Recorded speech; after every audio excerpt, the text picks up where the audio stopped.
مفتی صاحب بہت لوگوں سے سنا ہے کہ مرنے کے بعد روح 40 دن تک گھر آتی ہے اور زیادہ رونے سے میت کو عذاب دیا جاتا ہے، بار بار قبر پر جانے سے میت اپنی طرف بلاتی ہے، ان باتوں میں سے کون سی درست ہے؟ ایک بات درست ہے، باقی ساری غلط ہیں۔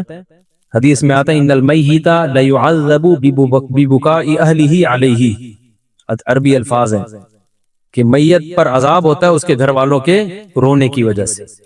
اب سوال پیدا ہوتا ہے چیخو پکار کر کے رو ہو رہے ہیں، عذاب اس بیچارے کو کیوں ہو رہا ہے؟ یہ تھوڑی رو رہا ہے۔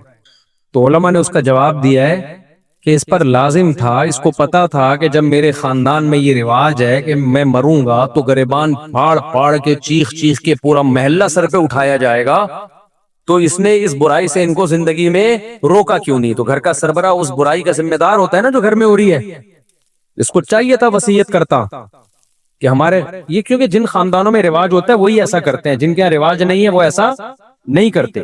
جب اس کو پتا تھا کہ میرے مرنے کے بعد ہا ہو چیخو پکار رونے کے مقابلے ہوتے ہیں باقاعدہ، جو نہیں رو رہا وہ سمجھتے ہیں اس کو تو محبت ہی نہیں تھی، لہذا جس کو محبت نہیں بھی ہونا وہ بھی دکھانے کے لیے رو رہا ہوتا ہے بہت چیخ چیخ کے۔ تو صبر کا حکم ہے، رونے کی اجازت ہے، وہ تو محبت کا تقاضا ہے بھائی، لیکن ایسے چیخنا، عورتوں کی آوازیں گھروں سے چیخو پکار کی باہر جانا، یہ بہت بڑا گناہ ہے، اس پہ اتنی شدید وعیدیں ہیں، یہ اسلام میں جائز نہیں ہے۔ تو اس کو پتا تھا میرے خاندان میں یہ رواج ہے، تو تو نے وصیت کیوں نہیں کی؟ ان کو روکا کیوں نہیں کہ میرے مرنے کے بعد یہ حرکتیں نہیں ہوں گی؟ تو ایسی صورت میں اس کو بھی عذاب ہوگا جب کوئی روئے گا، کیونکہ اس گناہ کا ذمہ دار یہ بھی ہے۔ ان المیت لیعذب ببکاء اہلہ، تو اس کا مطلب یہ ہے کہ جس کو پتا تھا میرے مرنے کے بعد یہ سب کچھ ہوگا لیکن پھر بھی اس نے منع نہیں کیا خاندان والوں کو، تو اس کو پھر تکلیف ہوتی ہے، جتنا چیخو پکار ہوتی ہے اس کو فرشتے مارتے ہیں، بولتے ہیں تیرا کیا کرا ہے، تیری تربیت ہے۔ لیکن اگر وہ وصیت کر چکا تھا اور ان کو سمجھا کے جا چکا تھا تو پھر قرآن میں صاف پتہ چلتا ہے لا تزر وازرۃ وزر اخری، کوئی دوسرے کے گناہوں کا بوجھ نہیں اٹھائے گا، پھر ان کے رونے چیخنے سے اس کو کوئی گناہ نہیں ملتا۔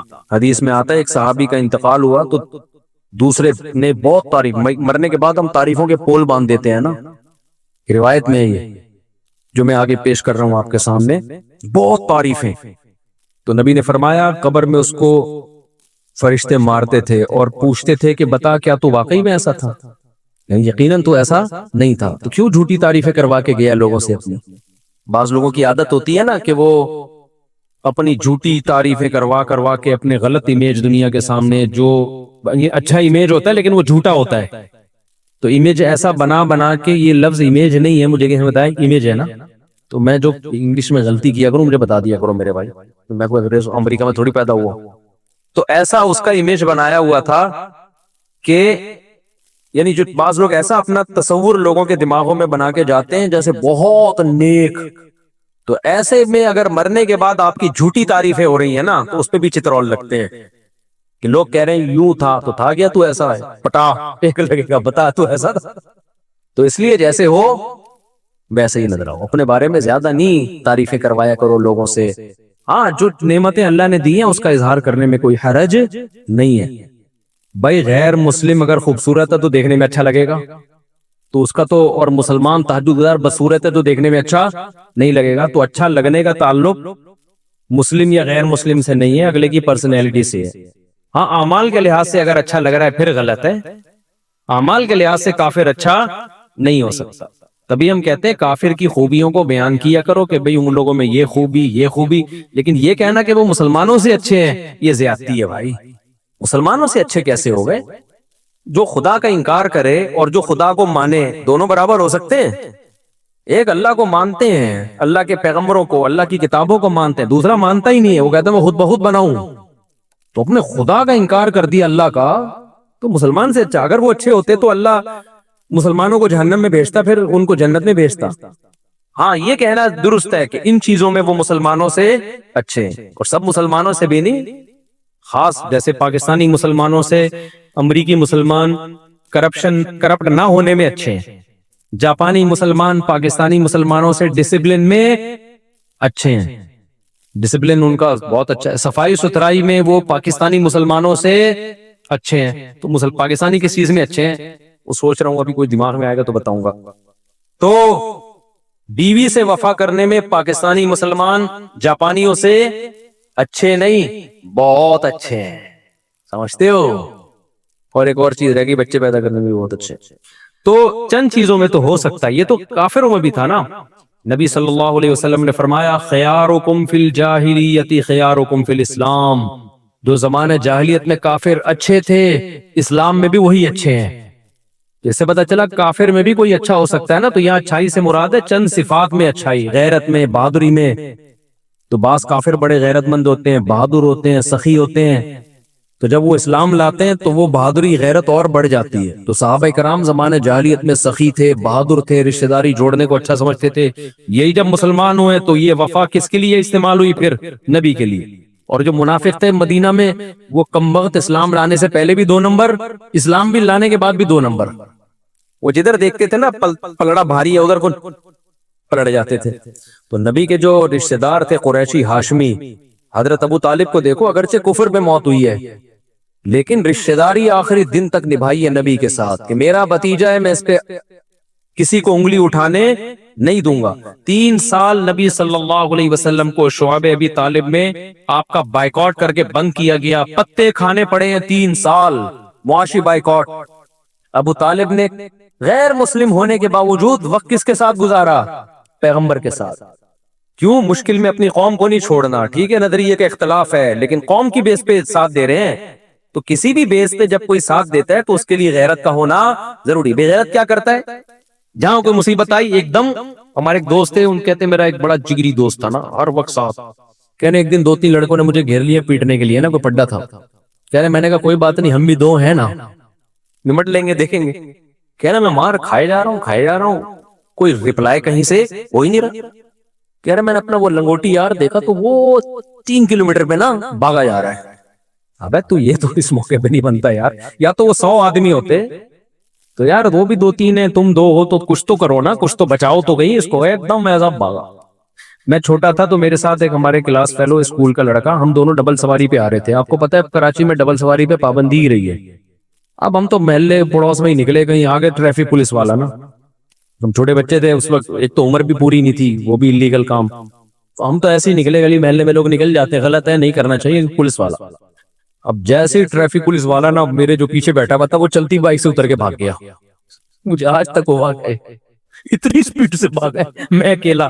تو وہ ٹریفک پولیس والے نے اس کو دیکھ کے اس کو اتنی ہنسی آئی ہے کہ یار یہ کتنا ڈر گیا، بھاگا جا رہا ہے. تو مجھے بھی چھوڑ دیا، بولا جا یار واپس.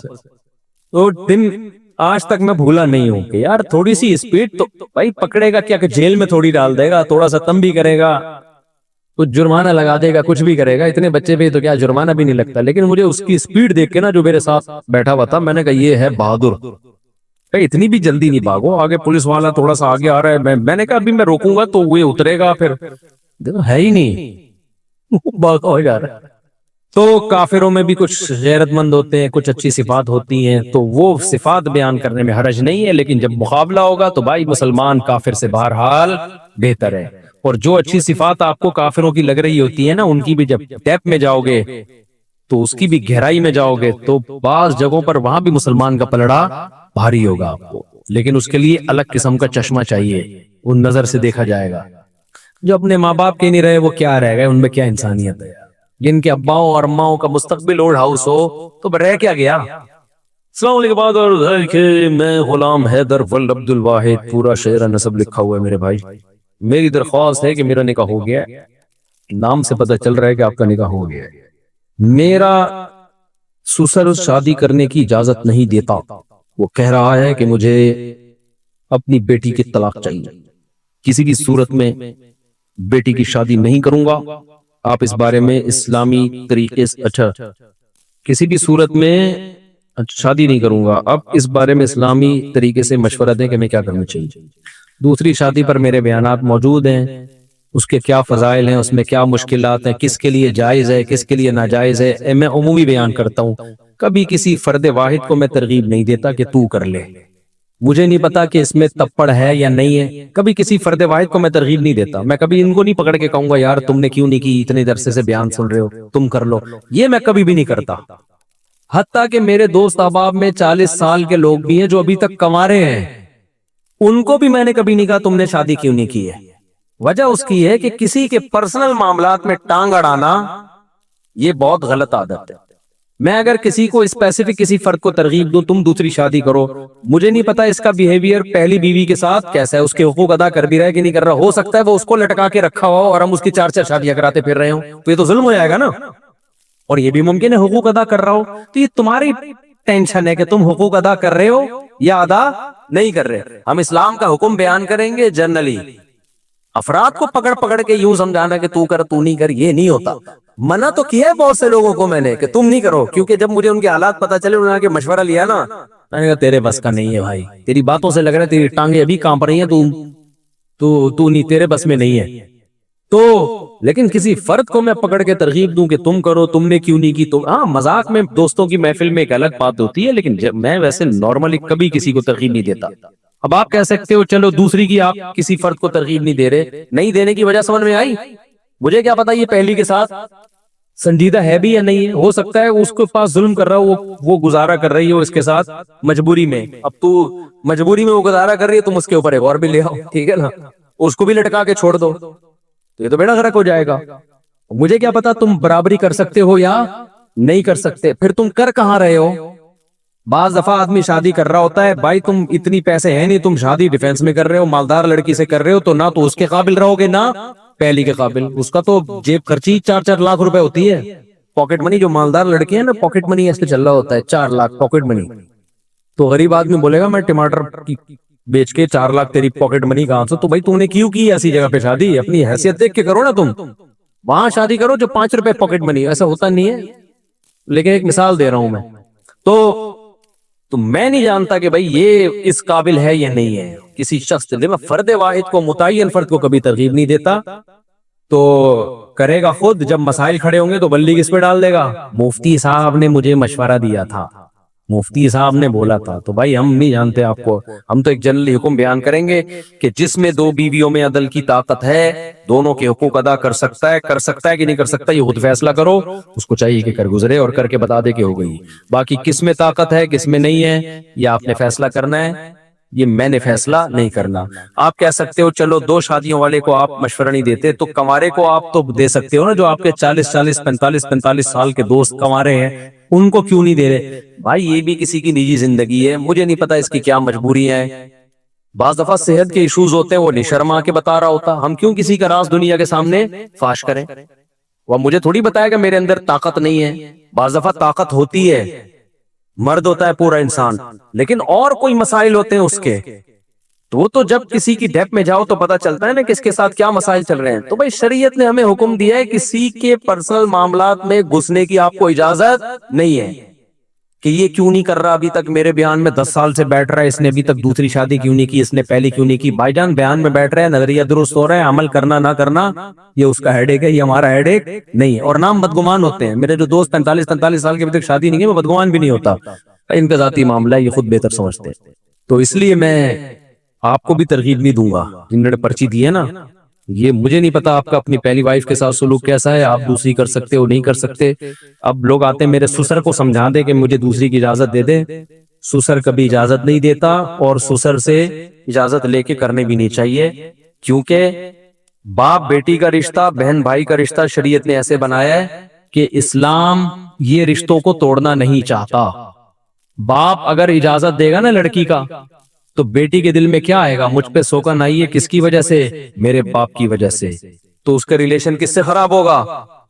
بولو، باپ سے۔ اسلام یہ پسند نہیں کرتا، تبھی نبی نے 2 بہنوں سے نکاح کرنے کی اجازت نہیں دی، فرمایا 2 بہنوں سے نکاح کرو گے تو رشتے توڑ دو گے، کیونکہ بہن کی محبت سوکن کی نفرت میں تبدیل ہو جائے گی۔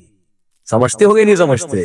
تو اسی طرح یہ کہ میرا جو ہے نا سالہ مجھے اجازت دے کہ میں دوسری شادی کروں گا، سالہ کبھی اجازت نہیں دے گا، ایک تو اس لیے وہ ہے سالہ، دوسرا اس لیے بھی نہیں اجازت دے گا کہ شریعت تو اس کو مکلف ہی نہیں بنایا اس کا، کیونکہ تم کرو گے تو بہن کا بھائی سے رشتہ کیا ہوگا؟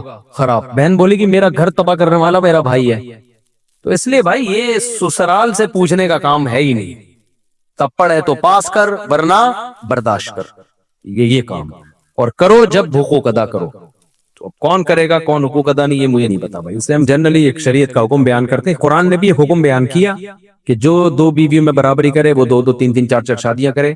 اللہ نے الگ الگ نام لے کے نہیں بتایا کہ انڈا موڑ پہ فلاں صاحب بھی کریں اور پٹیل پاڑا پہ فلاں صاحب بھی کریں اور ڈیفنس میں فلاں صاحب اور 14ویں صدی میں فلاں فلاں لوگ کریں، اس اسٹیٹس کے لوگ کریں، اس اسٹیٹس کے لوگ نہ کریں، یہ کہیں نہیں۔ جنرلی حکم دے دیا بھائی جو ان قواعد پہ پورا اترتا ہے، ترغیب دے دی کرے، تو کہ بیوہ طلاق یافتہ عورتیں سوسائٹی میں بہت زیادہ ہیں۔ تو اس لیے مجھے کبھی بھی یہ میرے پاس کیونکہ بہت آتے ہیں لوگ، میرے ابا کو سمجھائیں، میرے ماموں کو سمجھائیں، میرے چاچے کو سمجھائیں، میں نے کہا بھائی میں اپنے والوں کو نہیں سمجھا سکا تھا، تمہارے تمہیں والوں کو کہاں سے سمجھاؤں؟ اپنے والوں کو کون، ہم ان کو نہیں سمجھا پاتے، ہم تمہارے والوں کو بھی ذمہ داری ہم لیں، اور پھر جب پٹو گے تو ہم پہ بلی آئے گی۔ شادی تم کر رہے ہوگے، بلی کس پہ آئے گی؟ مفتی صاحب نے بولا تھا، مفتی صاحب نے بولا تھا۔ تو کافی ہو گیا میرا خیال ہے، اور یہاں سے کسی نے کوئی سوال پوچھنا ہو؟ السلام علیکم مفتی صاحب۔ وعلیکم السلام۔ میری وائف اوپر ہے، میں آپ سے 2 منٹ بات کرنا چاہتا ہوں اکیلے میں۔ ابھی کر لیں؟ میری وائف اوپر، وہ آپ سے ملنا چاہتی ہیں، ہم دونوں 2 منٹ لگیں گے سر، 2 منٹ بہت دن ہو گئے۔ چلو پھر بیان کے بعد مل لیں، بھائی کو دے دو جلدی سے، بس نمٹاتے ہیں اس کو، ٹائم کم مقابلہ سخت۔ صاحب آپ کے کچھ پہلے کے بیانات ہیں کہ آپ نے کہا تھا کہ وہ جب کربلا کا واقعہ ہوا تھا تو پانی بند نہیں ہوا تھا، تو اس پہ بہت سارے کلپ اور حدیثوں کے ریفرنس کے تھا کہ پانی بند ہوا تھا، اور پھر آپ کے کچھ بیانات وہ تھے کہ جب وہ حضور کی جو گھر والے ہیں اس میں آپ نے کہا تھا گھر والوں میں اہل بیت میں بیویاں آتی ہیں سب سے پہلے، تو حضرت عائشہ اور باقی بیویاں، تو اس میں انہوں نے کہا تھا ایک روایت پیش کی تھی کہ وہ جب حضور نے چادر تھی تھی تو اس میں مباہلے کے لیے نبی صلی اللہ علیہ وسلم گئے تھے تو چادر میں 5، تو اس سے نا آپ کو یہ کہتے ہیں بعض لوگ، وہ بعض ہیں کہ آپ یہ لوگ جو ہے نا اقراری یعنی انکاری نہیں ہے لیکن اقراری بھی نہیں ہے اہل بیت کے، یعنی اقرار بھی نہیں کرتے صحیح طریقے سے۔ ہم نے ہرگز انکار نہیں کیا کہ نبی نے مباہلے کے وقت جن افراد کو، جن مقدس ہستیوں کو اپنی چادر میں لیا تھا وہ اہل بیت نہیں ہے، یہ بالکل جھوٹ ہے۔ ہم ان کو بھی اہل بیت مانتے ہیں اور نبی کی بیویوں کو بھی اہل بیت مانتے ہیں، کیونکہ سورہ حجاب میں اللہ نے نبی کی بیویوں کو اہل بیت کا لقب دیا ہے، اس سے بڑی دلیل کیا ہوگی؟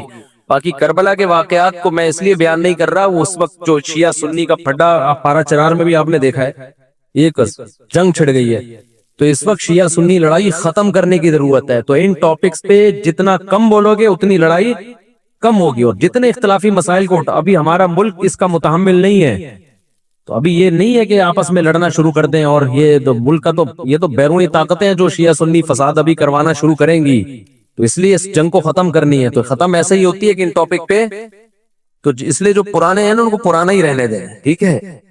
تو باقی کوئی اگر پھر بھی پوچھ رہے ہیں تو تحریری لکھ کے بھیج دیں، تو ہم یہاں سے تحریری جواب بھیج دیں گے، لیکن انٹرنیٹ پہ کوئی بھی چیز جائے گی تو اس میں بڑا خطرہ ہوتا ہے کہ ایک فساد کھڑا ہو جائے گا۔ عالم کا کام یہ نہیں ہوتا کہ جو آتا ہے بس بولنا شروع کر دے، اس پہ دیکھا جائے گا کہ اس کا اثر سوسائٹی پہ کیا پڑے گا، اور ان موضوعات کی ابھی ہمیں ضرورت بھی ہے یا نہیں ہے۔ اہل بیت سے محبت تو سب کے ایمان کا جزو ہے، اور اہل بیت کے تو ہم زیادہ قائل ہیں بھائی، ہم تو اہل بیت سے محبت کو اپنے ایمان کا جز سمجھتے ہیں۔ السلام علیکم۔ وعلیکم السلام۔ جب ہم قربانی کرتے ہیں ادھر حقیقہ کر سکتے ہیں؟ مائک کو قریب کرو یار۔ قربانی جب ہم کرتے ہیں تو اس کے اندر حقیقہ شامل، ہاں عقیقہ بھی کر سکتے ہیں، ایک ہی حصے میں نہیں، ایک ہی گائے میں عقیقے کا حصہ بھی ڈالا جا سکتا ہے اور قربانی کا حصہ بھی ڈالا جا سکتا ہے، یعنی الگ حصہ ہوگا، عقیقے کا الگ ہوگا، قربانی کا الگ ہوگا۔ اگر کوئی بندہ تشہد کی جگہ فاتحہ یا فاتحہ کے تشہد پڑھ لے سدا ساو کا کیا ہم؟ جی ہاں، سدا ساو کرنا پڑے گا اس کو۔ عمرے کے لیے 3-4 عورتیں جا سکتی ہیں، جن کے کوئی محرم نہیں ہو، نہیں جا سکتی بھائی، محرم کا ہونا ضروری ہے، جوان عورت کے لیے محرم کا ہونا ضروری، بوڑھی عورتیں گروپ میں بھی جا سکتی ہیں۔ اچھا بھائی میں شادی شدہ ہوں، بیوی حاملہ ہے، تو اب میں خواب میں، اچھا نبی صلی اللہ علیہ وسلم نے آ کر مجھے ایک نومولود بچہ پکڑا دیا اور فرمایا اس کی حفاظت کرنا کیونکہ آنے والے ٹائم میں مجدد ہوگا۔ ہاں میرے بھائی آپ اپنا جو ہے تھوڑا سا اس طرح کے خوابات جب آنا ہو آدمی کی کھوپڑی آؤٹ ہونا شروع ہو جاتی ہے۔ میں نے دیکھا، مجھے ابھی کچھ دن پہلے ایک بندہ ملا، پشاور سے آیا ہوں، اور کہنے لگا آپ کے بارے میں مجھے خواب آئے، نبی صلی اللہ علیہ وسلم نے خواب میں آ کے کچھ یہ بتایا کہ یوں کرو آپ کے بارے میں۔ میں نے کہا السلام علیکم۔ وعلیکم السلام، سب چیک، اگلا بھائی چلو بھائی۔ تو مجھے ہمارے ایڈمن نے کہا یار اتنا عظیم خواب سنا رہا ہے، آپ نے لفٹ ہی نہیں کرائی۔ میں نے کہا بھائی پتہ نہیں سچا سنا رہا ہے جھوٹا سنا رہا ہے، اور اگر خواب سنا بھی رہا ہے تو اس کی تعبیر کیا ہے، یہ اس میں ٹائم لگتا ہے۔ تو ایسے ہی تھوڑی جو بھی آگے خواب سنائے اچھا اڑے یار بیان میں لاؤ بھائی۔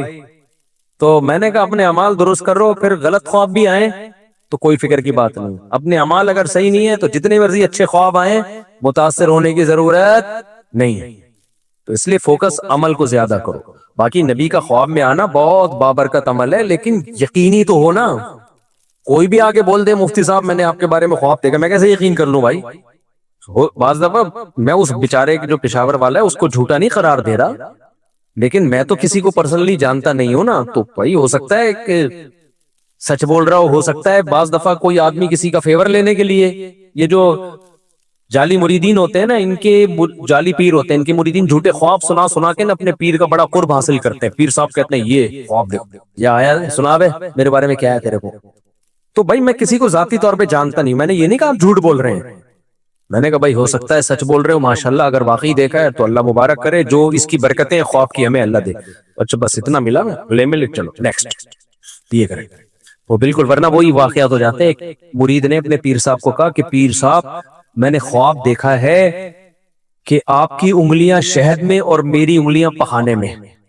پیر صاحب نے کہا، اب پیر صاحب بھی نا اگر انسان ہوتے تو بولتے یار کچھ بھی آ سکتا ہے خواب میں، اگر شہد میں انگلیاں ہیں بھی تو میرا عمل اگر ٹھیک ہے تو انگلیاں شہد میں ہونے اس کے بغیر بھی میں ٹھیک ہوں، اگر میرا عمل خراب ہے تو انگلیاں شہد میں ہونے سے میں ٹھیک نہیں ہوں گا. یہ کہہ دیتے جان بچ جاتی.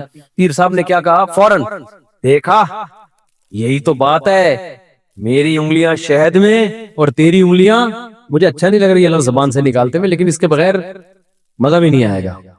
تو میری انگلیاں تیری انگلیاں پخانے میں اور میری انگلیاں شہد میں، یہی تو ہے. کہتا ہے آگے خواب کمپلیٹ نہیں ہوا ہے پورا تو سنے پیر صاحب. سب مرید سن رہے تھے نا. پیر صاحب چوڑے میں ہاں بھائی. کہتے ہیں اینڈ میں دیکھا کہ آپ کی انگلیاں میں چاٹ رہا ہوں، میری انگلیاں آپ چاٹ رہے ہیں. آپ کی انگلیاں میں چاٹ رہا ہوں، میری انگلیاں آپ چاٹ رہے ہیں. تو کوئی مجھے اچھا خواب سنا دیتا ہے نا آپ کے بارے میں یہ آیا، میں کہتا ہوں بھائی ماشاءاللہ ٹھیک ہے صحیح ہوگا، اللہ تعالیٰ برکت دے، بس اس سے زیادہ میں لفٹ نہیں کراتا. سمجھتے ہو؟ میں کہتا ہوں بھائی اعمال اچھے ہیں، برے خواب آئیں پھر بھی ٹھیک ہے، اعمال خراب ہیں تو اچھے خوابوں سے خوش فہمی میں مبتلا نہیں ہونا چاہیے. اس لیے آپ بس گولی کھا کے سو جائیں. جن کو یہ اچھا خواب آیا ہے زیادہ اپنے خود پسندی پیدا ہونا شروع ہو جاتی ہے کہ میرا بچہ مجدد ہوگا، ہوتا پتہ نہیں کیا ہے وہ کیا نکلے گا. السلام علیکم سر. وعلیکم السلام. میرے دوست ہے ہاسٹل میں. کہاں پر؟ ہاسٹل میں میرے دوست ہے. عسکری میں؟ ہاسٹل میں روم میں ہاسٹل میں. تو وہ لیٹ نائٹ جو ہے نماز پڑھتے ہیں نا 1 بجے 2 بجے.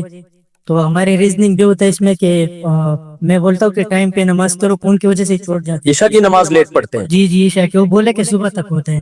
تو اس میں کیا حوالے سے عشاء کی نماز کا ٹائم تو فجر سے پہلے تک ہوتا ہے، لیکن اتنی دیر کرنا جائز نہیں ہے. سر وہ جو ہے وہ پون کی وجہ سے پون استعمال کرتے اس وقت نماز کی جو ٹائم غلط ہے نا. عشاء کی رات 1/3 سے پہلے پڑھ لینی چاہیے. بہت شدید مجبوری ہو تو آدھی رات سے پہلے. تو آدھی رات کے بعد، آدھی سے بھی زیادہ ڈیلے کرنا پھر مکروہ ہے، ناپسندیدہ ہے، یہ برا عمل ہے. تو 1/3 رات، ورنہ بہت ہی لیٹ کرنا ہے تو آدھی رات کا آدھا حصہ گزرنے سے پہلے پڑھ لی جائے. جو انکار کرتے ہیں آخرت کا ان کو فالو مت کریں، کیونکہ جو آخرت کا انکار کرے گا نا اس کی زندگی کبھی بھی سیدھے راستے پہ نہیں ہو سکتی. اس کو قانون سیدھے راستے پہ چلا سکتا ہے، لیکن قانون انسان کے بنائے ہوئے قانون بھی ناقص اور نگرانی بھی ناقص. لوگ کیمرے لگا دیتے ہیں، وہ کیمرہ ہی چوری ہو جاتا ہے. تو اس لیے جب تک اللہ کا خوف نہیں ہو، آخرت میں جواب کا خوف نہیں ہو، تو انسان سیدھے راستے پہ چل ہی نہیں سکتا، ناممکن ہے یہ. وہ مشہور واقعہ ہے نا، ایک تو بیان شروع ہی واقعات سے ہو جاتا ہے تو یہ پھر کیا کریں. وہ ایک تقریب میں ایک خاتون کا لاکٹ چوری ہو گیا، بڑا قیمتی لاکٹ تھا. اب میزبان نے اعلان کیا بھائی یہ بڑا قیمتی لاکٹ ہے، اللہ کا واسطہ جو جس کا ہے دے دو. لوگوں نے کہا ایسے تو جو بھی دے گا وہ پکڑا جائے گا، کہ وہ سب کو پتہ چل جائے گا چور ہے. تو چور کا راز بھی فاش نہ ہو اور لاکٹ بھی واپس آ جائے. اس کا طریقہ یہ کہ لائٹ بجھا دو، خوبصورت سا پیالہ رکھو، بھائی جس نے لاکٹ چرایا ہے اس کو اللہ کا واسطہ دو، بولے بھائی چپکے سے اس میں ڈال دو، کسی کو پتہ بھی نہیں چلے گا، لاکٹ بھی آ جائے گا. لائٹ آف کر دی گئی. پہلے تو ڈرایا گیا, سمجھایا گیا, رونا دھونا کیا گیا, بھائی اللہ خیال تھا ترس آ جائے گا چور کو. تو لائٹ بجھا دی گئی. لائٹ کھولا تو دیکھا پیالہ بھی غائب ہے. صحیح. لائٹ آن کی تو دیکھا کہ پیالہ بھی غائب ہے.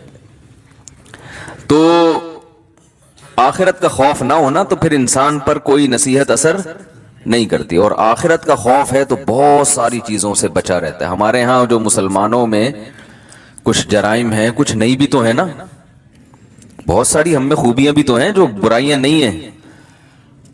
وہ کیوں نہیں ہے؟ آخرت کا خوف. ڈر ہوتا ہے یار, جانا تو ہے نا قبر میں. تو اللہ نے اس لیے حکم دیا مکذبین کو فالو مت کرو. اور ہم صبح و شام جن کو فالو کرتے ہیں وہ مکذبین ہی ہیں سارے. وہ آخرت پر ایمان نہیں ہوتا ان کا, ہوتا ہے تو ایسے کمزور. تو وہ کہاں سے آپ کو سیدھے راستے پہ چلائے گا بھائی؟ وہ تو پیسہ, شہرت, عزت, صحت, یہ 4-5 چیزوں میں گھماتا رہے گا آپ کو. عزت, پیسہ, شہرت.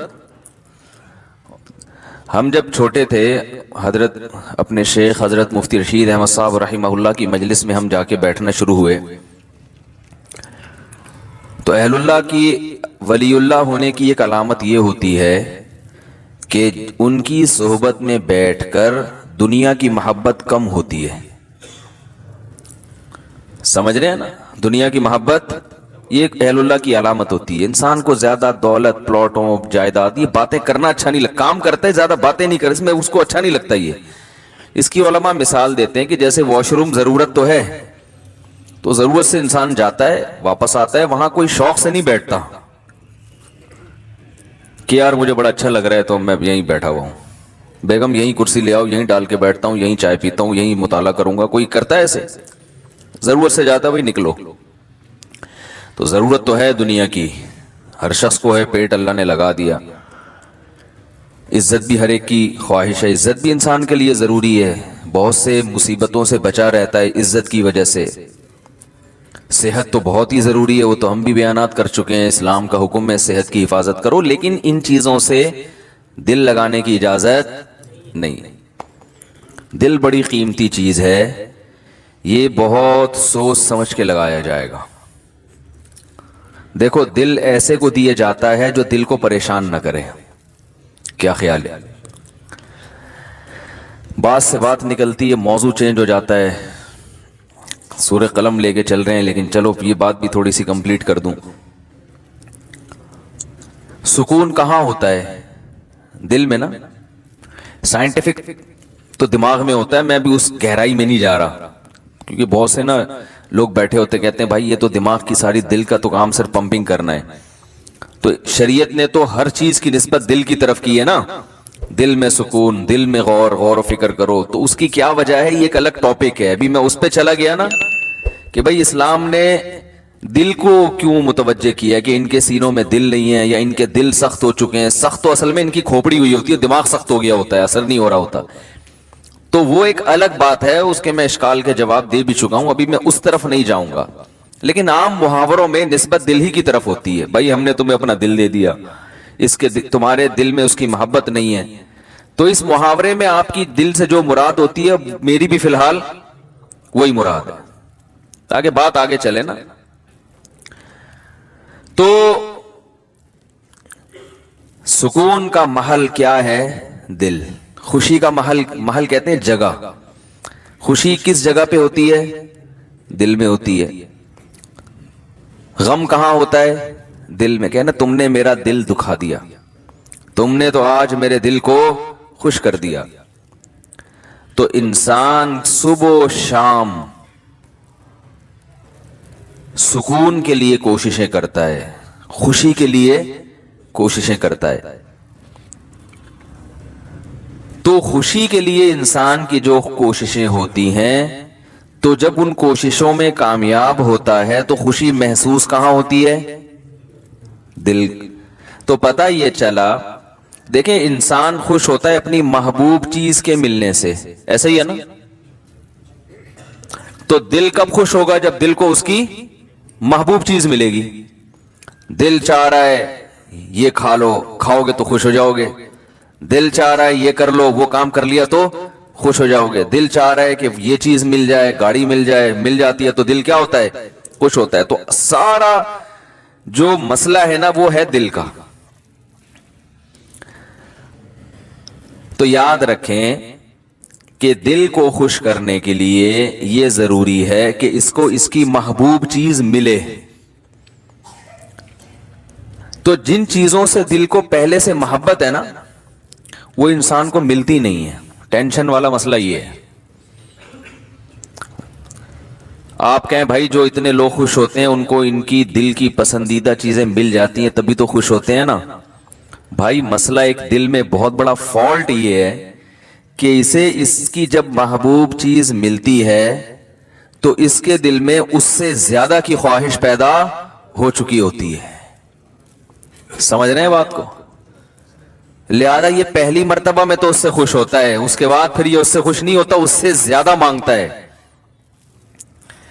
ہمارے ایک دوست ہیں, اللہ نے ان کو مالی وسعت دی, وہ ایک زمانے میں بڑی غربت تھی, تو مجھے اپنا واقعہ بتا رہے تھے کہ یار جب ہم غریب تھے مدرسے میں پڑھتے تھے, کہتے ہیں تو میں نے اس وقت کہیں سے ہمیں یاد ہے ایک پراٹھا آ گیا کہیں صبح ناشتے میں سوکھی روٹی ملتی تھی, تو کہہ رہے ہیں وہ پراٹھے کے نا ہم سب طلبہ نے ٹکڑے کیے, ایک ایک ٹکڑا ایک ایک پراٹھا سب کو ملا, یعنی پراٹھے کا ایک ایک ٹکڑا سب کو ملا.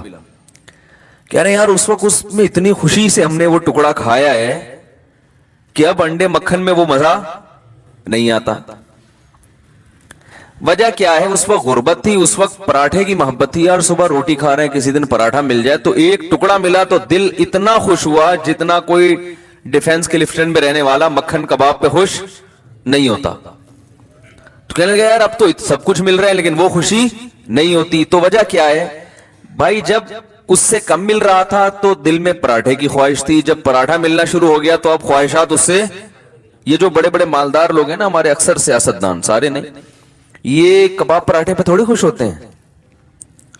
ان کو آپ بریانی کھلا دو, ان کو سیخ کباب کھلا دو, ملائی کیا, یہ تو غریبوں کے کھانے ہیں.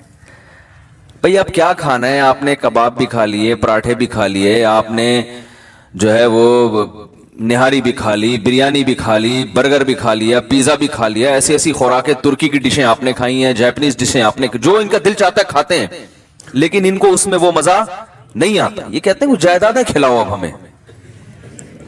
یہ کباب یہ تو ڈیفنس کلفٹن کے عام مالدار لوگ کھا لیتے ہیں. یار یہ کیا ہے؟ اب یہ اتنے ارب پتی بن چکے ہوتے ہیں کہ ان کی نظر میں اب یہ کباب بریانی کی کوئی ویلیو نہیں رہتی. اب جو بڑے بڑے سیاستدان ہیں ان کی خواہش کیا ہوتی ہے؟ بھائی جائیدادیں کھلاؤ یار ہمیں. اور جائیدادیں بھی ایک سرجانی ٹاؤن کی نہیں چاہیے ان کو, یہ چائنا پٹی ہے تو غریبوں کی کرپشن ہے. وہ جائیدادیں کچھ اسلام آباد کے پورا آدھا بحریہ ٹاؤن کھلا دو ہم کو. یہ اگر ان کو نہ ملے تو ڈپریشن میں چلے جاتے ہیں. عجیب مصیبت ہے. انسان ہمیشہ سے یہ حقیقت جانتا ہے کہ دل کی جب ایک خواہش پوری ہوتی ہے تو وہ اس سے بڑے کی خواہش اس میں پیدا ہوتی ہے. تو یہ عجیب بات ہے کہ یہ تو کبھی خوش ہو ہی نہیں سکتا. یہ ایک ایسی حقیقت ہے جس کو ساری دنیا کے سارے ماہرین مانتے ہیں, لیکن پھر بھی وہ دنیا سے محبت کرتے ہیں. تو بتاؤ کبھی ایسے دل کو سکون مل سکتا ہے؟ آج آپ کی خواہش ہے یہ مل جائے, تو جب وہ ملے گا نا تو اس سے آگے کی خواہش پیدا ہو چکی ہوگی, پھر اس سے آگے کی پیدا ہو چکی ہوگی. متنبی ایک شاعر ہے, اس کا بڑا زبردست شعر ہے, ما قضا احد منها لبانته ولن تها عرب الا الى عربی. اس دنیا میں کبھی کسی نے اپنی حاجت کو پورا کیا ہی نہیں ہے. پہلا شعر میں تو اس نے ایسا کہا کہ جس سے یہ لگا کہ یہ جھوٹ بول رہا ہے, یہ غلط کہہ رہا ہے, کیونکہ دنیا میں لوگ اپنی حاجتیں پوری کرتے ہیں. لیکن وہ کہہ رہا ہے ما قضا احد منها لبانته, کوئی ایک بھی متنفس اس دنیا میں ایسا نہیں گزرا جس کی خواہش اس دنیا میں پوری ہو گئی ہو. تو پہلا مصرع لگتا ہے غلط کہا اس نے, لیکن اگلے میں اس نے ڈیفائن کر دیا کہ کیوں پوری نہیں ہوئی. وَلَن تَهَا عَرَبٌ إِلَّا إِلَىٰ عَرَبِي, ایک خواہش پوری ہوتی ہے وہ دوسری خواہش کو جنم دے کے جاتی ہے. جیسے ایک کھٹمل مارو نا تو کھٹمل کی بو سے، اور پتہ ہے کبھی بھی، یہ ایک جنرل نالج کی بات بتا رہا ہوں، کھٹمل کو کبھی بھی جھٹمل نہ کریں. بعض لوگوں کا نظریہ کھٹمل جھٹمل، جیسی کھٹمل کو دیکھو مل دو، یہ بڑی خطرناک حرکت ہوتی ہے. کیونکہ جب آپ کھٹمل کو ملتے ہیں نا، اس کے جو خون سے اسمیل ہوتی ہے اس سے اور کھٹمل آ جاتے ہیں. تو کھٹمل کو مارنے کے دوسرے سائنٹیفک طریقے اختیار کریں، جھٹمل والا طریقہ اختیار، اس سے اور کھٹمل، سنا ہے مشاہدہ بھی ہے کہ اور کھٹمل پیدا ہوتے ہیں. تو جتنے مارتے رہو گے وہ آتے رہیں گے. تو وہ دوا وغیرہ چھڑکیں یا کچھ اس طرح سے کریں. تو ما قضا احد منها لبانته ولنتها عرب الا الى عربی، ایک خواہش پوری ہوتی نہیں ہے مگر دوسری پیدا ہو چکی ہوتی. آپ دیکھو نا، بچے کا تو شعور ہی نہیں ہوتا، اس کے تو والدین کی خواہشات ہوتی ہیں، اس کو تو ایک وقتی چیزیں ہوتی ہیں، یہ مل جائے وہ مل جائے. شروع میں کھلونوں کا شوق ہوتا ہے، وہ مل جائیں کتنا خوش ہوتا ہے بچہ، لیکن آپ کو پتا ہے 2-4 دن میں اس کھلونے سے بور ہونے لگتا ہے. اگر بور نہ ہوتا تو والدین ایک کھلونا بچے کو دلاتے، وہ بلوغت تک وہی کام آتا اس کے. کبھی ایسا ہوتا ہے؟ ہر مہینے نیا کھلونا دلانا پڑتا ہے، اور وہ اس کا ڈیزائن بھی چینج ہو اور وہ ٹیکنالوجی میں بھی پہلے سے اچھا ہو. وہی والی اسی ٹائپ کی گاڑی دلا دی، بچے نہیں مانتے، یہ کیا، یہ تو ترقی نہیں ہو رہی. پھر جب وہ بالغ ہوتا ہے تو اس کی خواہشات بڑھ چکی ہوتی ہیں. اب اسے جھوٹی موٹی کی گاڑی نہیں چاہیے، اب اسے سچی مچی کی گاڑی چاہیے. بچپن میں تو گاڑی مانگتا ہے، ابا کھلونا لا کے دے دیتے ہیں، وہ اسی پہ خوش ہوتا ہے. اب اسے سچی مچی کی چاہیے. پھر جب اس کو گاڑی مل گئی تو پھر اس کو اس سے اوپر کی گاڑی چاہیے، گھر چاہیے، بنگلہ چاہیے، اچھی بیوی چاہیے، اولاد چاہیے. جب یہ ساری چیزیں مل گئیں تو ابھی اس کی خواہشات پوری نہیں ہوئی ہیں. پھر وہ اپنی اولاد کے لیے سوچنا شروع کر دیتا ہے، میری اولاد کو ایجوکیشن چاہیے. کمال کی بات ہے، آپ کو اولاد تو نہیں چاہیے لیکن اولاد کو ایجوکیشن چاہیے. آج کل تو یہ سسٹم چل رہا ہے. پھر اس کو ایجوکیشن چاہیے، پھر یہ چاہیے، پھر وہ چاہیے، ہوتے ہوتے ہوتے ہوتے مر جاتا ہے. اس کی خواہشات ختم نہیں ہوتی. کوئی ایک بھی دنیا میں ایسا نہیں کہ یار میں سارے کام کاج سے فارغ ہو چکا، اب میں مر جاؤں تو مجھے غم نہیں ہے. بلکہ جب مرنے سے پہلے سارے کاموں سے فارغ ہوتا ہے تو ایسے خاندانی قسم کے غم لگتے ہیں نا اس کو، وہ غم پچھلے تمام غموں کو بھلا دیتے ہیں. وہ بڑا غم صحت کا، شوگر، بلڈ پریشر، ڈائلیسس پہ آ گیا، وہ سارے غم، بچیوں کی شادی، بیٹوں کی شادی، وہ سب بھول بھلا کے یار یہ گردے کی طرح سیٹ ہو جائے. مولوی صاحب دعا کرو، ڈائلیسس پہ ہوں، کوئی کچھ گردے کہیں سے ادھار لے رہے ہوتے ہیں. آج کل تو یہ بھی ہو گیا نا، اس ڈاکٹر کرتے ہیں اس کا گردہ اٹھا کے ادھر فٹ کر دیا. بھائی ایک صاحب آئے، وہ میں نے فلاں کا گردہ لے لیا ہے. میں نے کہا جس کا لیا ہے وہ تو ایک پہ آ گیا بیچارہ. اب جب اس کو گردے کی اگر اس کا فالٹ نکل آیا تو کہہ رہے ہیں وہ وسیم بھائی سے لے لے گا ادھار. میں نے کہا یہ تو ایسا ہی ہوگا کچھ دنوں میں، پھر ایسے چل رہا ہوگا. بھائی تم ذرا یار 2 گردے ہیں تمہارے پاس، ٹھیک ہے، ایک ذرا استعمال. ٹیکنالوجی جس سپیڈ سے ترقی کر رہی ہے نا، تو میرا خیال ہے ادھار قسطوں پہ بھی ملیں گے پھر کچھ وقت کے بعد گردے. تو خیر، تو دنیا میں یہ بھی وہ لوگ ہیں جن کی بیسک جو بنیادی خواہشات ساری پوری ہو رہی ہوں، ان کی بات کر رہا ہوں. جبکہ دنیا میں بہت سے لوگ ایسے ہیں جن کی بنیادی خواہشات بھی پوری نہیں ہوتی. تو بے سکونی بے سکونی بے سکونی. تو بھائی اس کا حل پتہ ہے کیا ہے؟ محبت ایسی چیز سے کرو، یعنی آپ کو آپ کا محبوب نہیں مل رہا نا، آپ کو پتہ یہ ملے گا تو کم بخت اس سے محبت ختم ہو کے اس سے زیادہ چاہیے ہوگا. تو شروع میں ہی انسان اس بات کا خیال کر لے کہ بھائی ایسے سے محبت کرو جس کے چھوٹنے کا امکان نہ ہو. سمجھ رہے ہیں؟ اور وہ ایسی محبت ہو کہ جب وہ ملے تو اس کے رازوں سے پردہ اٹھتا رہے، اس کے جمال سے پردہ اٹھتا رہے، اور اس کے مقابلے میں ساری دنیا ہیچ معلوم ہونا شروع ہو جائے. ایسے محبوب سے اگر آپ کو محبت ہو گئی جس کے نہ چھوٹنے کا غم، اور جس کے کمال، جس کا جمال اتنا زیادہ ہو، لامحدود ہو، کہ آپ اس میں غور کرتے رہیں اور آپ اس میں غور کرتے کرتے کرتے کرتے اس کے راز آپ کے سامنے فاش ہوتے رہے, رازوں سے پردہ اٹھتا رہے, اور آپ اسی کی محبت میں دن بدن ترقی کرتے کرتے کرتے کرتے ایک وقت اس کے پاس پہنچ جائیں, تو ایسے محبوب سے محبت پائیدار بھی ہوگی اور آپ کے دل کے سکون کا ذریعہ بھی بنے گی. تو یہ صرف اللہ کی ذات ہے, صرف اللہ کی ذات ہے.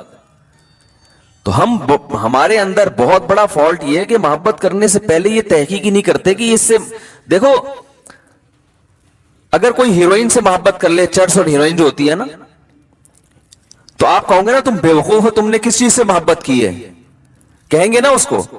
اگر وہ اس موقع پر کہے کہ دل تو پاگل ہوتا ہے جس پہ بھی آ جائے, وہ یہ دلائل, آج کل یہ دلائل چل رہے ہیں مارکیٹ میں. یہ مائک کو کیا ہو گیا یار, اچھا بھلا چل رہا تھا. آج کل جو مارکیٹ میں دلائل چل رہے ہیں نا, بھائی دل تو بھائی جس سے چاہے محبت کر لے, دل پہ کس کا قابو ہے. یہ ڈائلاگ ہیں میڈیا کے ذریعے آپ کو غلط گائیڈ کیا جا رہا ہے. دل پہ انسان کا بڑا قابو ہوتا ہے, بے قابو دل ہیروئنچیوں کا ہوتا ہے, شرابیوں کا, کہ وہ ان کو سوچا نہیں انہوں نے اور ہیروئن چرس سے محبت کرنا شروع کر دی, بیڑا غرق کر لیا اپنا. دیکھو تبلیغ میں جب وقت لگاتے ہیں نا, تبلیغ والے بار بار ایک بات کہتے ہیں جب گشت کے لیے نکلتے ہیں, کہ جیسے ہی کوئی خوبصورت عمارت نظر آئے, کوئی بڑی بلڈنگ نظر آئے, انسان کا دل چاہتا ہے نا کاش میرا گھر بھی ایسا ہوتا, تو فوراً کہتے ہیں فوراً سوچو کہ بھائی مٹی کی دو قسمیں, ایک کھڑی مٹی ایک پڑی مٹی. یہ وہی مٹی ہے جو کھڑی کر دی ہے, ایک دن آئے گا یہ دوبارہ ختم.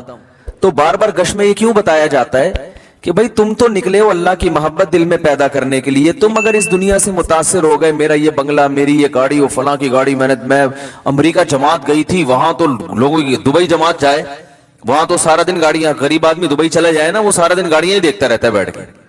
ابھی یہ کیا ہے, یہ کیسی کیسی گاڑیاں لے کے, وہاں غریب سے غریب کے پاس ایسی گاڑیاں ہیں کہ جہاں مالداروں کے پاس نہیں ہوتی.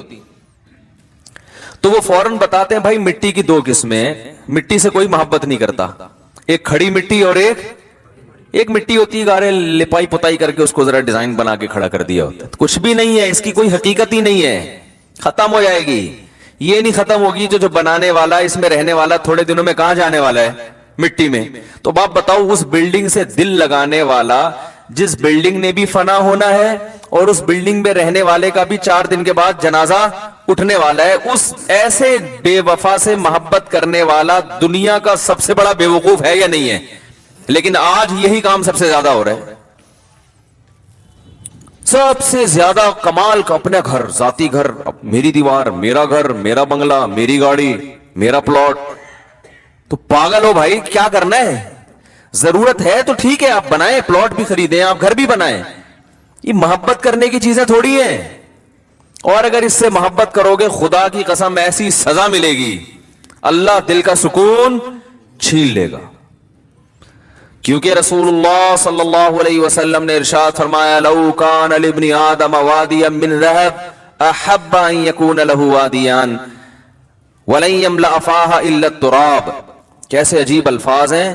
فرمایا انسان, دیکھو کیسے نبی نے مثال بالکل سب سے آخر کی دی ہے, تاکہ اس سے کم درجے کے جو دنیا پرست ہیں نا ان کو سمجھ میں بات آ جائے.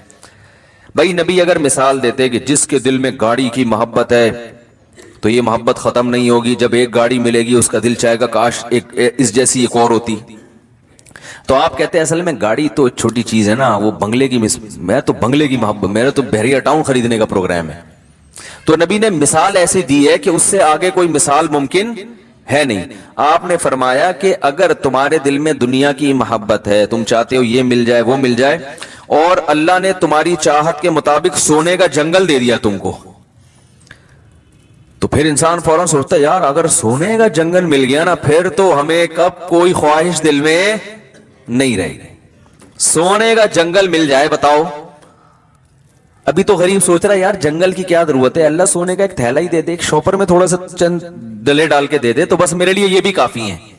ابھی تو یہ سوچ رہے ہو نا بھائی, ایک ٹکیا مل جائے بس, مجھے کوئی نہ رکشا چلانے کی ضرورت رہے گی نہ اوبر چلانے کی ضرورت رہے گی, ایک تھوڑی سی اینٹ مینٹ مل جائے سونے کی. تو نبی نے فرمایا کہ تم ایک اینٹ کی بات کرتے ہو, تم ایک بلاک کی بات کرتے ہو. نبی نے فرمایا میں اللہ کا پیغمبر ہوں, اللہ کا نمائندہ ہوں, میری زبان سے حق کے علاوہ کچھ بھی نہیں نکلتا. اگر دو پہاڑوں کے درمیان کا جو حصہ ہے نا وہ سونے سے بھر دیا جائے اور تمہیں گفٹ کر دیا جائے تو آپ بتاؤ ساری زندگی کھانے کے لیے کتنا ہو گیا نا اس کے پاس. نبی نے فرمایا کبھی بھی سکون میں نہیں آئے گا. احبا فوراً اس کے دل میں ایک اور خواہش جنم لے گی.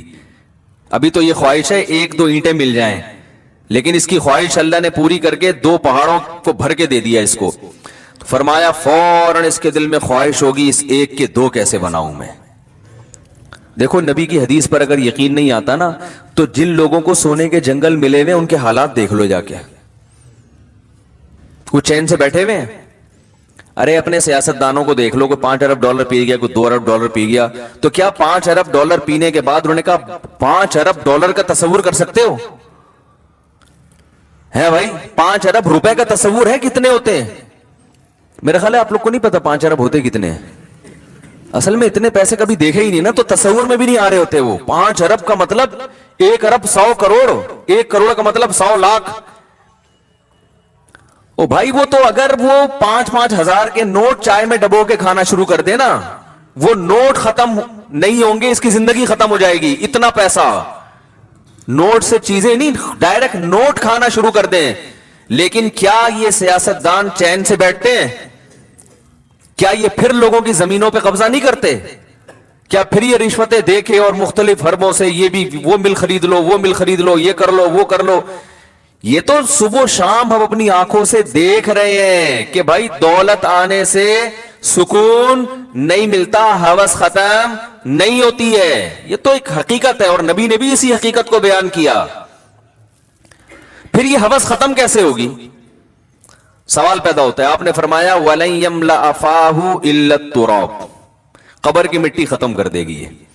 فرمایا اس کے منہ کو قبر کی مٹی بھرے گی, اس کا منہ جائیدادوں سے نہیں بھر سکتا, دولت اور پیسے سے بولو نا نہیں بھر سکتا. یہ سوچ ہی غلط ہے, یہ انگریز کی سوچ ہے, غیر مسلموں کی سوچ ہے. پیسہ پیسہ پیسہ.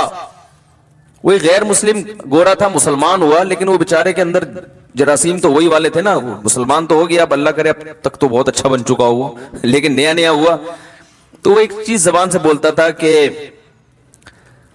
بار بار پیسے کا ذکر بہت کرتا تھا کہ بھائی میں پیسے کے لیے کام کرتا ہوں, میں پیسے کے لیے کام کرتا ہوں, میں پیسے. میں نے کہا بھائی یہ مسلمان ہوا ہے لیکن ابھی اس میں جو جراثیم ہے نا وہ پوری طرح ختم نہیں ہوئے ہیں, کیونکہ ساری زندگی پیسے میں گزری, پیسے میں گزری. میں نے کہا آہستہ آہستہ سیٹنگ پہ آ جائے گا انشاءاللہ.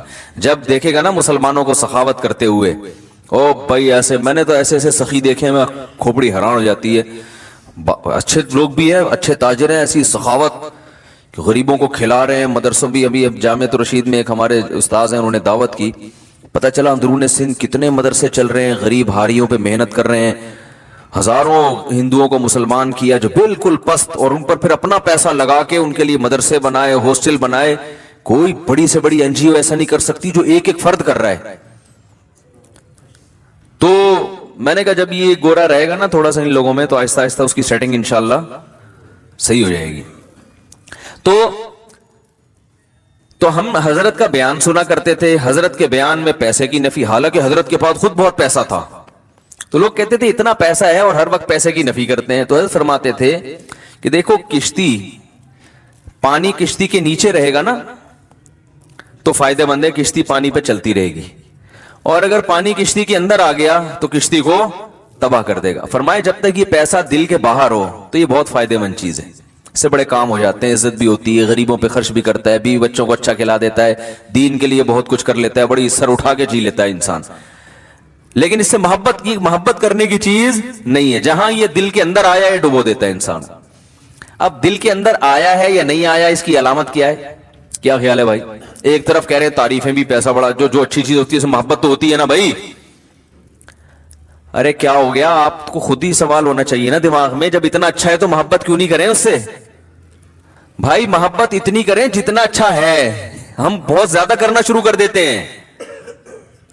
ہے مسافر خانہ, ہے چھوٹنے والا. تو دیکھو جب کوئی سفر میں آپ کے ساتھ ہوتا ہے تو اچھا رفیق مل جائے, آپ کو حکم ہے اس سے محبت کرو تاکہ تمیز سے سفر گزر جائے. آپ اسی سے پھڈا کر کے بیٹھ گئے, آپ کراچی سے پشاور بس میں جا رہے ہو, کوئی بڑا تگڑا سا ماشاءاللہ پشاوری پٹھان بیٹھ گیا آپ کے ساتھ, اب آپ تھوڑا ہیلو ہائی کر کے زندگی گزارو گے نا, آپ نے لڑائی کر لی اس سے, تو وہ سفر آپ کا تمیز سے گزر جائے گا؟ پڈا کر لیا, گالی دے دی, او گریبان گتم گتا, یا تو آپ بولو گے سیٹ میری تبدیل کر دو. وہیں بیٹھے رہو گے تو اس کو بھی, وہ بھی ڈپریشن میں جائے گا, وہ تو نہیں جائے گا وہ نہیں جائے گا. آپ نے پڈا ایسے آدمی سے لے لیا, آپ خود ڈپریشن میں چلے جاؤ گے, اس کا تو اخپل وطن ہے وہ. آپ تو سفر میں جا رہے ہو, آپ آ جاؤ گے ڈپریشن میں. تو آپ کو چاہیے کہ آپ کی ضرورت ہے, جس کے ساتھ بھی آپ دنیا میں سفر کرتے ہو, آپ چاہتے ہو کہ محبت نہیں کر سکتے تو کم از کم پڈا نہ کریں. پڑوسیوں سے لوگ بنا کے رکھتے ہیں, بھائی محلے داری کہتے ہیں نا, بھائی محلے میں رہنا ہے نا, بھرک سے پڈا کیوں کریں بھائی, رہنا تو اسی محلے میں. لیکن ایسا نہیں ہوتا کہ آپ اپنے سینے سے دل نکال کے اس کو پکڑا دو کہ یار تو چونکہ بہت اچھا پڑوسی ہے, یا تو میرا سفر میں بہت اچھا ساتھی ہے, اب آپ نے اس سے عشق کی حد تک محبت کرنا شروع کر دی, سارے راز اس کو دے دیے, اور بس اسی کو راضی کرنے میں پورا سفر آپ نے گزار دیا, فون نمبر دے دیا اور محبت ہو گئی. اب جب جناب اسٹیشن پہ اتر کے وہ جا رہا ہے, یا اڈے پہ اتر کے وہ اپنے گھر جا رہا ہے, آپ پھوٹ پھوٹ کے رو رہے ہیں, یار کہاں جا رہے ہیں یار.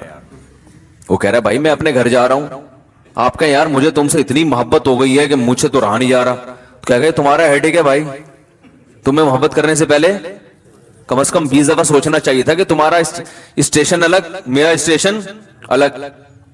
تم کراچی کے ہو, میں پشاور کا ہوں, دونوں میں زمین آسمان کا فرق ہے. یا تم ملتان کے ہو, میں لاہور کا ہوں, کہیں کا بھی ہوں. تو بھائی اتنی محبت کرو ٹائم پاس کرنے کے لیے. دن رات ایک کر دیے مجھے منانے میں, مجھے راضی کرنے میں, تو بس دشمنی نہ بولتے. یہی لوگ بھی یہی کہیں گے نا. آپ لاہور جا رہے ہیں, جب ملتان پہ گاڑی رکی تو جو ملتان پہ مسافر اتر رہے ہیں ان سے پھوٹ پھوٹ کے رو رہے ہیں. آپ کیوں رو رہے بھائی؟ یار یہ تو ہمارے ڈبے میں میرے ساتھ تھے, مجھے تو ان سے محبت ہو گئی ہے یار, اتنے اچھے لوگ. بھائی جتنے بھی اچھے تھے, تو آپ کو جب پتا تھا کہ آپ نے لاہور اترنا ہے اور اس نے ملتان اترنا ہے, تو اتنی محبت کرنے کی کیا ضرورت تھی یار؟ آپ تو ٹینشن آپ کی اپنی بنائی ہوئی ہے. اس وقت آپ کو یار دل تو انسان کے بس میں نہیں ہوتا. تو لوگ کہیں گے ہوتا ہے, یہ صرف ڈائلوگ ہوتے ہیں ڈراموں کے کہ دل انسان کے بس میں نہیں ہے. ڈراموں میں بہت اچھا ہوتا ہے یہ, پریکٹیکل لائف میں ایسی کوئی حقیقت نہیں ہے. پھر آپ کو ٹھیک ہے, پھر جو ہیروئن چی کو ہیروئن سے محبت ہو گئی, چرسی کو چرس سے ہو گئی, تو بہت اچھا ہے, وہ بھی کہہ سکتا ہے دل میرے اختیار میں نہیں ہے, تو اس کو کیوں برا بلا کہتے ہو؟ تو دل انسان کے اختیار میں ہے, جہاں چاہے محبت کرے. ہاں یہ ضرور ہے کہ اگر محبت اختیار میں نہیں ہے تو محبت کے اسباب بہرحال اختیار میں ہوتے ہیں, کہ انسان جس چیز کے بارے میں بار بار سوچتا ہے اس کی محبت دل میں آتی ہے, جس کی برائی سنتا ہے بار بار اس کی نفرت دل میں آتی ہے. تو جو محبت اگرچہ غیر اختیاری چیز ہے, لیکن محبت پیدا کرنے کے جو اسباب اور وسائل ہیں وہ اپنے اختیار میں ہوتے ہیں انسان کے. سمجھ رہے کہ نہیں سمجھ رہے؟ تو اب سنیں, یہ سمجھے اس بات کو کہ جب آپ کو پتا تھا اس کا اسٹیشن الگ, میرا اسٹیشن الگ, یہ الگ جائے گا, میں الگ جاؤں گا, تو آپ کو اتنی محبت کرنی چاہیے جتنی افورڈ کر سکیں آپ. تو یاد رکھو, دولت, عزت, صحت, شہرت, یہ تمام کی تمام چیزیں کیا ہمیشہ ہمارے ساتھ رہتی ہیں؟ بولو نا بھائی. بحریہ ٹاؤن کیا ہمیشہ رہتا ہے؟ آج تک کسی کے ساتھ رہا ہے؟ کیا بحریہ ٹاؤن کے اونر کا جنازہ نہیں اٹھے گا؟ کیا جو بڑے بڑے بلڈر ہیں, بلڈنگ بنانے والے, وہ مرتے نہیں ہیں کیا؟ جب وہ مرتے ہیں تو جن کو انہوں نے بیچی ہے وہ کیوں نہیں مریں گے؟ وہ کیسے زندہ رہیں گے بھائی؟ پتہ نہیں کیسے کیسے دنیا میں بادشاہ آئے ہیں, وہ نہیں رہے بھائی اس دنیا میں. تو یہ تو, اور پہلے تو عمریں بھی لمبی ہوتی تھی, اب تو ہو گئے 50 60 سال کے تو بندے ہیں اب, اور اس میں بھی انجوائے کرنے کی جو عمر ہے وہ 50, بہت زیادہ 55. اس کے بعد ڈائلیسس, وہ چونکہ انجوائے اتنا زیادہ کر لیا ہوتا ہے کہ اب جو ہے نا وہ شوگر ہو جاتی ہے, اتنا میٹھا کھا لیا ہوتا ہے. وہ ڈاکٹر کہتے ہیں میٹھا کھانے سے شوگر نہیں ہوتی, میٹھا کھانے سے نہیں ہوتی, لیکن میٹھا کھانے سے ویٹ تو بڑھتا ہے نا. تو ویٹ بڑھنے سے بہرحال شوگر, تو چلو اس طرح نہیں ہوتی تو اس طرح ہو جاتی ہے. بہرحال ویٹ بڑھنے سے شوگر ہو جاتی ہے, ٹینشن سے شوگر ہو جاتی ہے. تو اتنا لائف کو انجوائے کر لیا ہوتا ہے کہ وہ تو اب تو جلدی چلے جاتے ہیں لوگ, اور جو زندگی بھی ہے وہ بھی ایسی بیچاروں کی قسم فرسی میں گزرتی ہے. تو اس لیے اسلام نے ہمیں کہا کہ بھائی آپ ان چیزوں سے اتنا دل لگائیں، ایک تو جتنا ان کے ساتھ رہنا ہے، دوسرا جتنا دل لگانا افورڈ کر سکیں آپ، ٹھیک ہے نا. تو اس لیے علماء نے ایک علامت بیان کی ہے کہ دل میں دنیا کی اتنی محبت تو کسی حد تک ضروری ہے جو دنیا کمانے میں مدد دے. بالکل ہی اگر ختم ہو گئی تو پھر انسان معاشرے سے کٹ جاتا ہے. بعض ہوتے ہیں سست، شوق ہی نہیں ہے تو نہ وہ دکان پہ بیٹھتے ہیں، جب دکان پہ نہیں بیٹھ رہے تو بے روزگار ہوتے ہیں، بیوی بچوں کا خیال نہیں کرتے. تھوڑی سی تو ایک موٹیویشن کے لیے کچھ نہ کچھ حرکت ہونی چاہیے، لیکن اتنی زیادہ حرکت نہ ہو کہ جتنی محبت کی اللہ نے اجازت نہیں دی ہے. تو وہ علامت یہ ہے کہ دنیا چھننے پہ غم کتنا ہوتا ہے. سمجھ رہے؟ دنیا ملنے کی خوشی ہونی چاہیے، اتنی محبت ہو، چھن جانے کا غم نہیں ہونا چاہیے. ہو گیا تو تھوڑا بہت، زیادہ نہیں فری کراؤ دنیا کو. چھن گئی تو چھن گئی. کتنی گاڑی چھن گئی. ہمارے ایک دوست ہیں 20 لاکھ یا پتہ نہیں 40 لاکھ کی گاڑی خریدی. وہ تکافل کے بارے میں بڑے بڑے علماء کا فتویٰ ہے کہ جائز ہے، بعض علماء کو اطمینان نہیں ہے اس کے جائز ہونے پر، تو ہمیں بھی کچھ اطمینان نہیں ہے جواز پر. تو مجھ سے انہوں نے مسئلہ پوچھا بھائی تکافل کروا لوں. میں نے کہا یار ہمیں تو جواز پر اطمینان نہیں ہے. بعض علماء بڑے علماء جائز کہہ رہے ہیں، اگر آپ ان کی رائے پر عمل کریں تو آپ کی مرضی. وہ بڑے دیندار تھے. انہوں نے کہا یار میں ہمیشہ بیان آپ کے سنتا ہوں، مسائل آپ سے پوچھتا ہوں، تو میں اس میں بھی آپ کی رائے کو فالو کروں گا، میں نہیں کرواؤں گا تکافل. 20 لاکھ کی گاڑی چھن گئی. وہ بیچارے انہوں نے نئے نئی شو روم سے نکلوائی بھی تھی. تو مجھے خیال ہوا کہ اب یہ میرا بیان کے علاوہ سب کے بیان پابندی سے سنیں گے. کہیں گے مروا دیا مولوی صاحب نے. تو ہم آنکھ بچاتے پھر رہے تھے، کہیں نظر آئے تو ادھر راستہ بدل لیا ہم نے. لیکن دیندار دیکھو، نہ تو ان کی پیشانی پہ کوئی سلوٹ آئی، کوئی لکیر نہیں، ہنس کے ملے، مسکرا کے ملے، کہہ رہے یار چھن گئی. تو میں نے کہا کیا کر سکتے ہیں بھائی. کہہ رہے بس ہم نے تو شریعت پر عمل کی وجہ سے نہیں کروایا، جو ان کی جو رائے تھی، تو بس اب چھن گئی تو چھن گئی. صبر کیا انہوں نے، تو کوئی پریشانی نہیں. بھیا بس کہتے ہیں یار دنیا مسافر خانہ ہے، یہ دین کی برکت ہے. میرے پاس ہر طرح کے لوگ آتے ہیں نا، ایسے بھی لوگ آتے ہیں جن کے 50 روپے نکل جائیں تو ٹینشن میں، ڈپریشن کے مریض، اور ایسے بھی ہیں 1.5 کروڑ 2 کروڑ روپے ان کے ضائع ہو گئے، اور کوئی بہت بڑے تاجر بھی نہیں ہے، لیکن ٹینشن نہیں لیتے. یار بس کھانے کو مل رہا ہے نا، روٹی مل رہی ہے، سونے کی جگہ ہے، بنیادی ضرورتیں پوری ہو رہی ہیں، کوئی مسئلہ نہیں، اللہ اور دے دے گا. تو ٹینشن نہیں لیتے وہ. تو آپ مجھے بتاؤ، ایک آدمی جو ٹینشن لے رہا ہے وہ کروڑوں روپے کما کے بھی، کیا اس سے بہتر ہو سکتا ہے جو غریب ہو کے ٹینشن نہیں؟ اصل تو چیز ٹینشن ہے نا. بھائی پیسہ کیوں کماتا ہے؟ خوشی کے لیے کماتا ہے. تو جب وہ پیسہ نہیں ہو کے خوش ہو رہا ہے تو اس پیسے کا کیا کرنا جس پیسے میں خوشی نہیں ہے؟ خوشی نہیں ہے تو اس پیسے کا کرنا کیا ہے؟ تو وہ ان کی گاڑی چھن گئی. اللہ کی قدرت کے 1.5-2 سال کے بعد پولیس والوں نے ان کو فون کیا آپ کی گاڑی پکڑی گئی ہے، آ جاؤ. وہ مل گئی دوبارہ. تو ہاں وہ تو مایوس ہو چکے تھے. میں نے کہا دیکھو آپ نے انشورنس کروائی ہوتی تو پیسے لے کے آپ بھی بے فکر ہو جاتے، اور جب آپ بے فکر ہوتے تو پولیس والے تو ماشاءاللہ وہ تو آپ کو پتہ ہے وہ تو بہت زیادہ فکر کرتے ہیں مختلف چیزوں کی. پولیس والے بھی بیان سنتے ہیں بھائی. تو خیر جو ہے، تو اللہ تعالیٰ نے ہمیں یہ حکم دیا ہے کہ ٹینشن صرف ایک چیز کی لینی ہے آپ نے، آخرت کی. میرا آخرت میں بنے گا کیا، بس. اور یہ ٹینشن جب آپ لوگے تو اس کا نقد فائدہ یہ ہوگا، اللہ تعالیٰ حدیث میں آتا ہے جعل اللہ شملہ، وہ کیا ہے، جمع لہ شملہ، تمام فکروں کو اللہ بند کر دے گا، آپ کی ختم کر دے گا. وَأَتَتْهُ الدُّنْيَا وَهِيَ رَاغِمَةٌ، اور دنیا ناک رگڑتے ہوئے آئے گی. دنیا آپ کے پیچھے بھاگے گی، آپ دنیا کے پیچھے نہیں بھاگو گے. یہ فائدہ ہوگا دنیا میں، کام بھی بنیں گے، سب کچھ ہوگا، کسی سے پیچھے نہیں رہو گے انشاءاللہ. اور سکون ہے الگ، وہ سکون جس کے لیے لوگ دنیا ماری ماری پھرتی ہے. تو بھائی دنیا سے محبت انسان کے سکون کو تباہ کر دیتی ہے. دنیا سے محبت کرنے کی چیز